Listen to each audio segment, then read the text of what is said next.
Hello guys, welcome back to face of fears. दोस्तों, आज की जो कहानी है वो एक बहुत ही सच्ची घटना की कहानी है, जिसमें एक छोटा सा बच्चा करीब 10 साल का कैसे अपने शरारती दोस्तों के कारण पूरी अपनी ज़िंदगी बर्बाद कर लेता है। आइए जानते हैं आज की फेस ऑफ फियर्स की रियल हॉन्टेड स्टोरी। दोस्तों, ये कहानी एक लड़के की है जो 10 साल का था और स्कूल में पढ़ने के लिए जाता था। वो बहुत ही मासूम और सहमा सा बच्चा था, लेकिन उसके शरारती दोस्त उसको दिन रात परेशान करते थे। वो स्कूल में उसे आराम से बैठने नहीं देते थे, कुछ ना कुछ करके उसको टीजिंग करते रहते थे। हद एक दिन हो गई दोस्तों, जब वो रात को ट्यूशन पढ़ के अपने घर जा रहा था, तब उसके 3-4 शरारती दोस्त उसको रास्ते में मिल गए। और रास्ता जंगल का था, सुनसान रास्ता था। और उनमें से एक दोस्त उसका पीछा करते करते उसके पीछे पीछे चलने लगा, और उसने एक भूत वाली ड्रेस पहनी थी जिसे देखकर कोई भी डर जाता। थोड़ी दूर चलने के बाद पीछे से उसको भूतों की आवाज़ निकालना और एकदम से उसके सामने आ जाना। वो बच्चा एकदम डर गया और ज़मीन पर गिर गया। इतने में ही सारे उसके जितने भी दोस्त थे निकल कर बाहर आए और उस पर ज़ोर ज़ोर से हंसने लगे। बात इतने पे ही नहीं ख़त्म हुई दोस्तों। अब उसके शरारती दोस्त उसको मारने के लिए बोलने लगे कि अगर तुमने हमारा एक काम नहीं किया तो हम तुम्हें यहीं मारेंगे और घर जाने नहीं देंगे। और काम भी ऐसा था कि बड़े बड़ों की फूंक सरक जाए, वो तो बेचारा एक बच्चा ही था। उसके दोस्तों ने शर्त रखी कि पास में जो कब्रिस्तान है वहाँ पर अंदर एक परी की मूर्ति है, तुम उस मूर्ति के पास जाओ और वहाँ पर हमने एक बॉल रख रखी है, वो बॉल तुम लेकर आओ, और अगर तुम ये काम नहीं करोगे तो हम तुम्हें मारेंगे और रोज़ स्कूल में परेशान भी करेंगे। दोस्तों, वही कहावत है, मरता क्या ना करता। उस बेचारे लड़के ने उनकी बात मान ली और डरते डरते जैसे तैसे वो कब्रिस्तान के अंदर गया। कब्रिस्तान के अंदर जाके इधर उधर देखना और उस परी को ढूंढना रात के समय, आप समझ सकते हो उस बच्चे का क्या हाल होगा। फिर भी उस बच्चे ने हिम्मत करी और उस परी की मूर्ति तक वो पहुंच गया। अब परी की मूर्ति के पास पहुंचने के उसने वो बॉल ढूंढनी शुरू करी। 2-3 मिनट इधर उधर देखने के बाद उसे एक बॉल मिल गई। अब जैसे ही दोस्तों वो बॉल उठाता है तो डर के मारे वो बॉल उसके हाथ से कब्र के अंदर चली जाती है। कब्र के अंदर जाने के बाद वो जैसे ही कब्र के अंदर हाथ देता है बॉल निकालने के लिए, तभी उसका हाथ अंदर कब्र से कोई पकड़ लेता है और ज़ोर ज़ोर से वो चिल्लाने लगता है। वो अपना हाथ जैसे तैसे छुटा के बॉल हाथ में लेके और वहाँ से सीधा भागता चला जाता है अपने दोस्तों के पास। अपने दोस्तों के पास जाके वो उसको बॉल दे देता है और ये भी कहता है कि मैंने तुम्हारी शर्त मान ली, लेकिन अब मुझे परेशान करने की ज़रूरत नहीं है। और वो लोग उसका फिर से मजाक उड़ाने लगे और बोलते हैं कि आगे से हमसे पंगा नहीं लेना, ये तो अभी शुरुआत है, नहीं तो तुम्हें बहुत कुछ झेलना पड़ेगा। दोस्तों, मजाक मजाक में ये बहुत उन बच्चों ने उससे करा तो ली, लेकिन उन्हें ये नहीं पता था कि इस मजाक के पीछे उन लोगों ने ना ही सिर्फ अपनी बल्कि उस लड़के के साथ जुड़ी कितनी ज़िंदगियों की जान खतरे में डाल दी।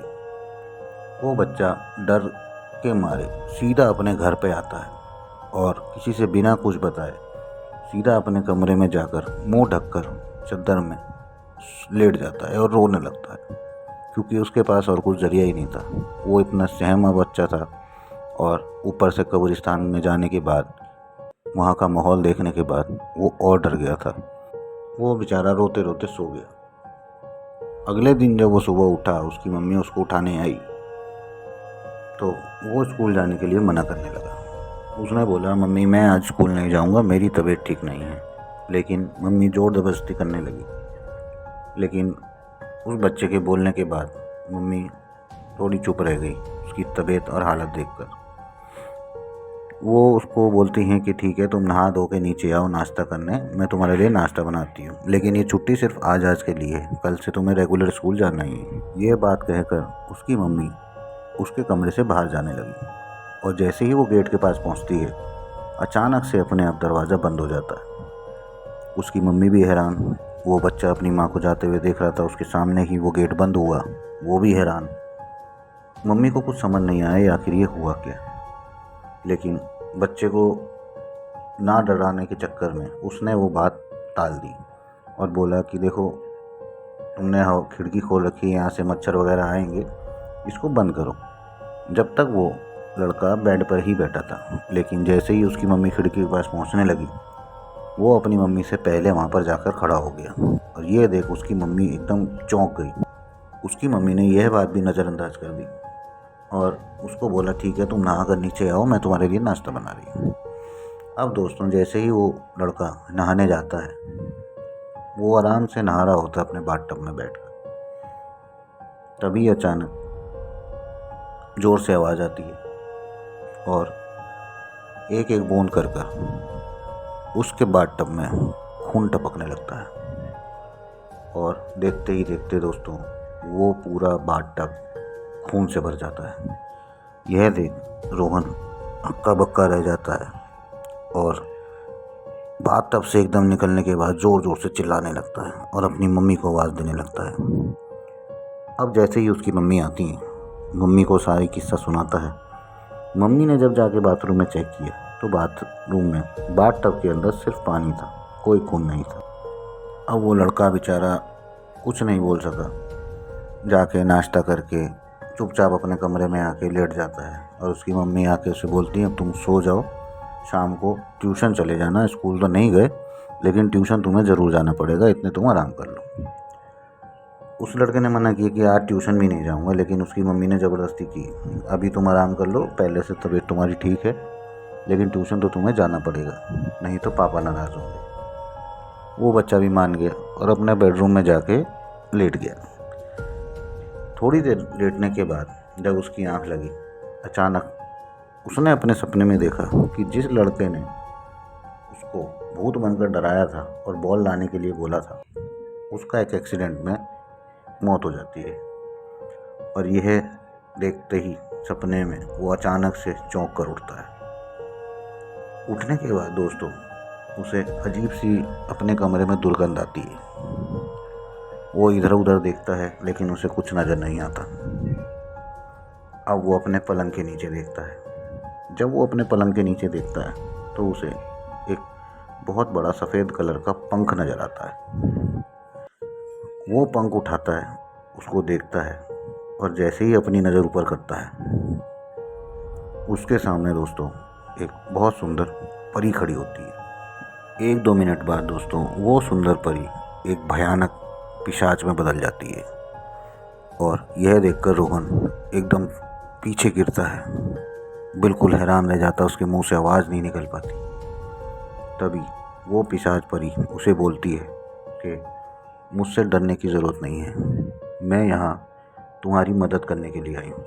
तुम्हें जो भी कोई परेशान करेगा, मैं उसे सबक सिखाऊंगी, तुम मेरे पास आ जाओ, मुझसे डरो नहीं, मैं तुम्हारी दोस्त हूँ। यह कहकर दोस्तों, वो परी उस बच्चे के अंदर समा जाती है।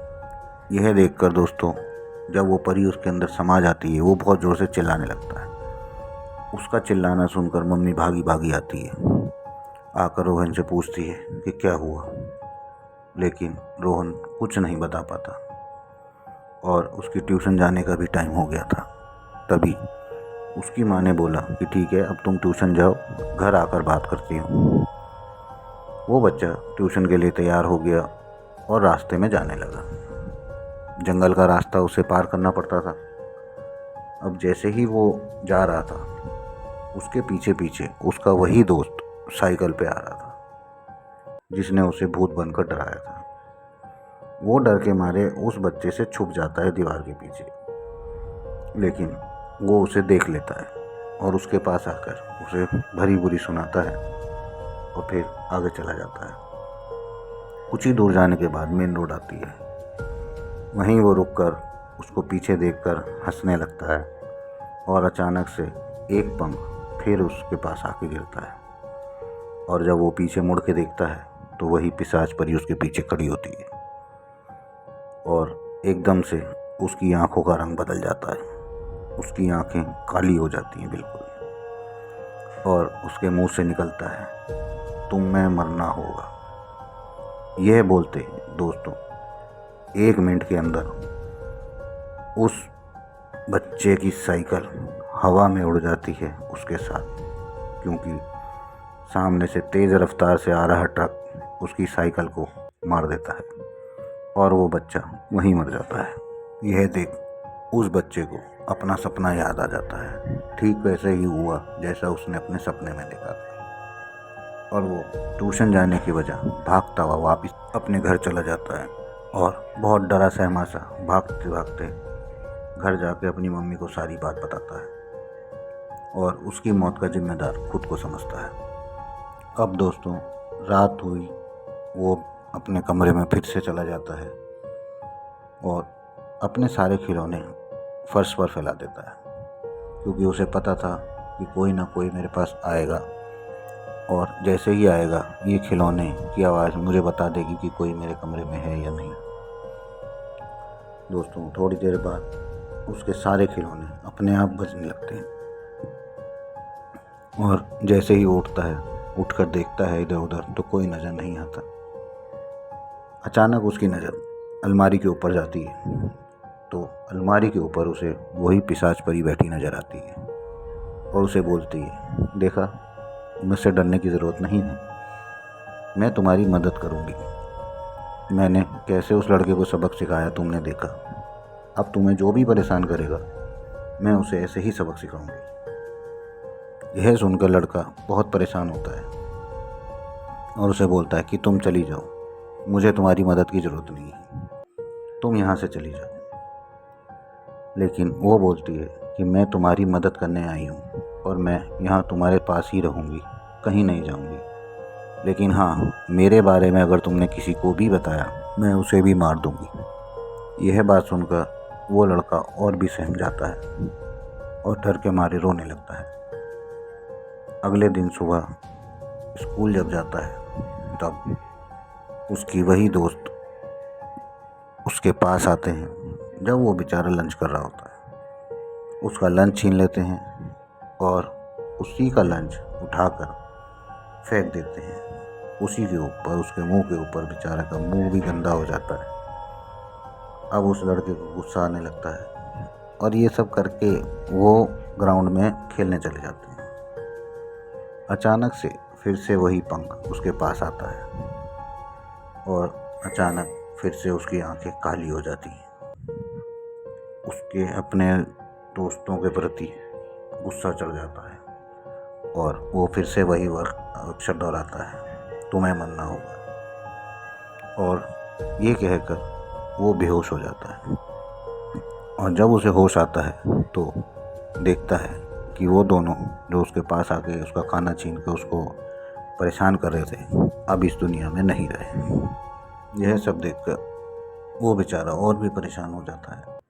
घर जाता है सहमा डरा और सारा बात अपनी सारी परेशानी मम्मी पापा को बताता है, लेकिन उसके मम्मी पापा ये बात सुनने को राज़ी नहीं थे। वो समझ रहे थे कि ये सब उसका वहम है और बिना मतलब वो अपने आप को इन सब का जिम्मेदार मान रहा है, जबकि उन दोनों बच्चों की मौत एक हादसे में हुई।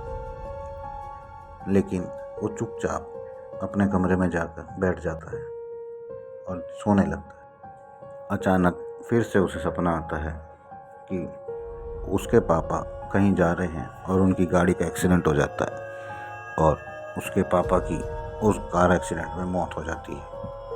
यह देख वो एकदम से उठता है और सीधा नीचे भागता है और अपनी मम्मी से पूछता है, पापा कहाँ गए? उसकी मम्मी कहती है, पापा तो अभी अभी निकले हैं बिजनेस टूर के लिए।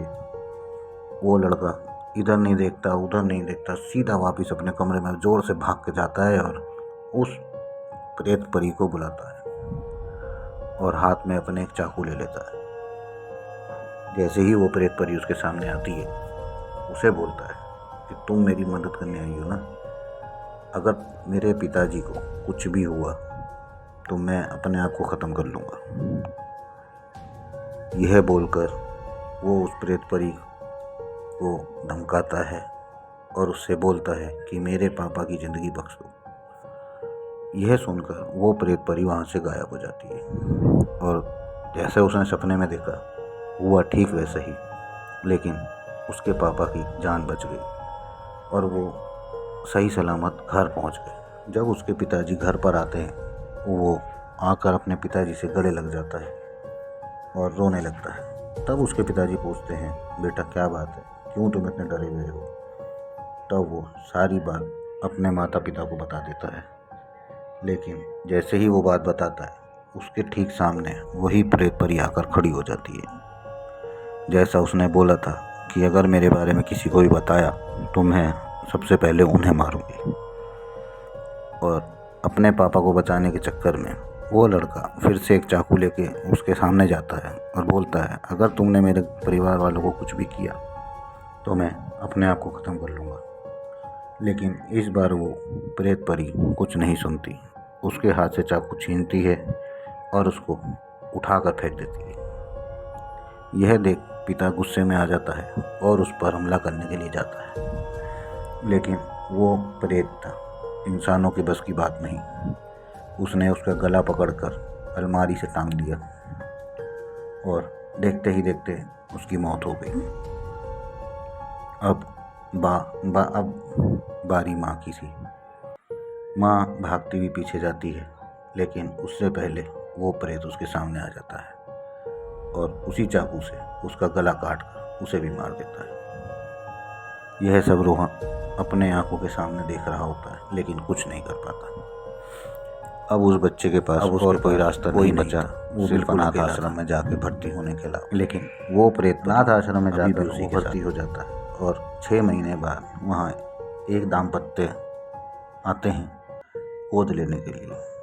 वो लड़का उनको बोलता है कि मुझे गोद मत लेना, नहीं तो तुम बहुत परेशानी में आ जाओगे और तुम भी मारे जाओगे जैसे मेरे माता पिता मारे गए। लेकिन वो नहीं सुनते और उसको सारी पेपर फॉर्मेलिटीज़ पूरी करके अपने घर ले जाते हैं। कुछ ही दिन में अखबार में खबर आती है कि वो दोनों लोग भी मारे गए जो उसे अडॉप्ट करके ले गए थे। और उसके बाद वो लड़का किसी को नहीं मिला आज दिन तक। दोस्तों, कहानी कैसी लगी? आज के लिए बस इतना ही। कमेंट करके ज़रूर बताइएगा। I need your support to bring more haunted stories like this, so please support. Thank you very much.